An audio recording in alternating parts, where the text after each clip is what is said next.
جذباتی طور پر کسی ضرورت پہ کسی ایکشن میں ری ایکشن نہیں ہے، بلکہ یہ تحریک بہت ہی سوچ سمجھنے کے بعد، بہت ہی مطالعہ اور تحقیق کے بعد اس تحریک کو برپا کیا گیا۔ یہ برپا کرنے کی وجہ کیا ہے؟ آپ اگر تاریخ کا درس سبھی مطالعہ کریں گے تو معلوم ہوگا اللہ کے پیارے نبی حضرت محمد مصطفیٰ صلی اللہ علیہ وسلم اور آپ کے ساتھی صحابہ اکرام 23 سالہ جدوجہد کے بعد مدینہ منورہ میں ایک نظام کو برپا اور قائم کیا تھا۔ اس کے مطابق وہاں انفرادی اور اجتماعی زندگی ہو رہی تھی۔ پورا نظام اللہ کے دین کی تعلیمات کے مطابق جاری اور ساری تھا۔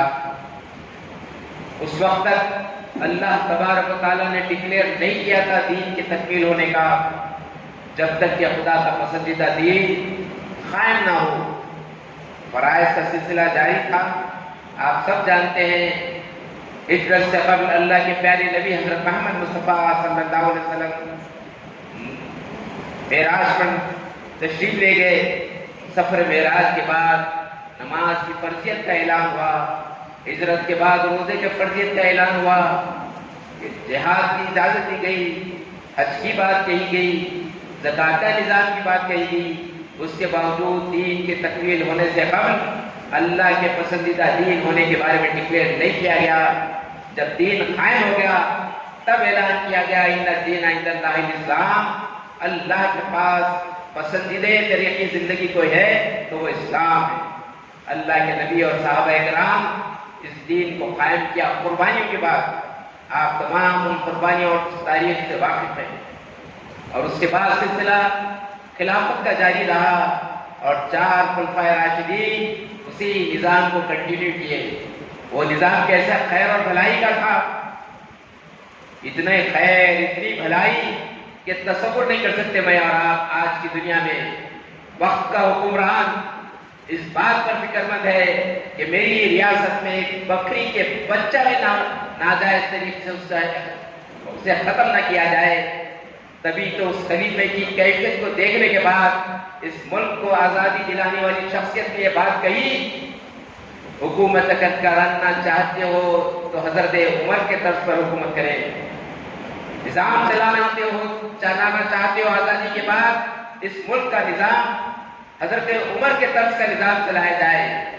وہ نظام خلافت کے خاتمے کے بعد آہستہ آہستہ اس دنیا سے رخصت ہوا۔ مسلمان نے کائنات ذلت پر ایک کے قدم کے بعد دوسرا قدم رکھنے لگے۔ ہر صبح ان کی ذلت، ان کی ناکامیوں نے گھیر رہی تھی اور 1400 سال گزر گئے۔ مختلف بڑی بڑی شخصیتیں مجددین آئے، بزرگان دین کام کیا، محدثین نے کام کیا، مفسرین نے کام کیا، لیکن وہ تصور جو دین کو قائم کرنے کا اپنی تحریروں میں تو پیش کیا لیکن ایک اجتماعی طاقت میں تبدیل نہیں کیا۔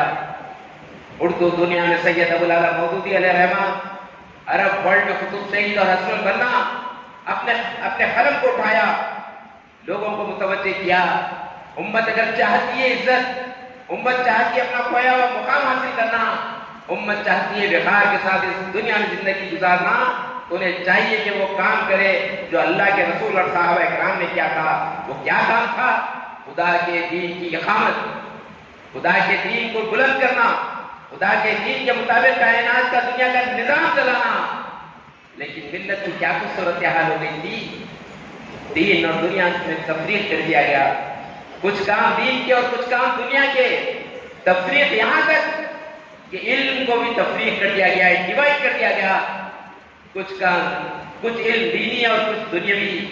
تبھی تو علی گڑھ یونیورسٹی سر سید نے جب قائم کیا تھا، دارالفتہ مکے سے ایک فتویٰ جاری ہوا بقول پروفیسر صاحب کے، فیضان مصطفیٰ صاحب کے، کہ ایک فتویٰ جاری ہوا مکے سے جس نے یہ مطالبہ کیا کہ علی گڑھ یونیورسٹی کو ڈیمالش کر دیا جائے، اور ایز آن ٹوڈے وہ فتویٰ ختم نہیں ہوا، واپس نہیں لیا گیا۔